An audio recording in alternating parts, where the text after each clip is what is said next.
Instead of getting the same generic summary after every meeting, Otter lets you create templates that pull out exactly what matters to you: decisions, next steps, action items, automatically. Here's how to set one up. Go to Otter.ai on your desktop browser. This doesn't work in the mobile app yet. Click your profile picture, go to Manage Workspace, then find the My Templates tab and click it. You'll see any templates already there. Otter gives you general and sales presets to start with. Click New Template to build your own, then choose blank and click on Use Template.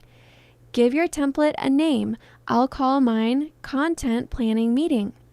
Then toggle on the sections you want in every summary: Overview, Action Items, and Insights. For Insights, this is where it gets powerful. Click New Insight, give it a name, and type the question you want Otter to answer from the transcript. I'll add 2. First, we need to enter the insight name followed by the prompt. I'll type what decisions were made, then click Save. For the other one, I'll click New Insight again, type its name, and in the prompt box, I'll type what are the next steps discussed. Then hit Save again. These become custom sections in every summary this template generates.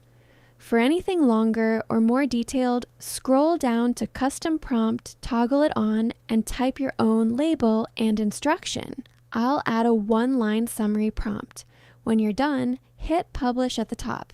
If you skip this step, your changes won't save.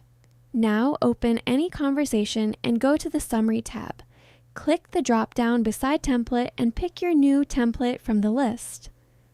Otter regenerates the entire summary using your template, pulling out the decisions, the next steps, and the 1-line summary, all from the transcript, automatically structured the way you set it up. That's meeting templates in Otter. Account settings, My Templates, build it once, apply it to any conversation. Every meeting type gets the summary it actually needs. Hit like and subscribe. I'll see you in the next one.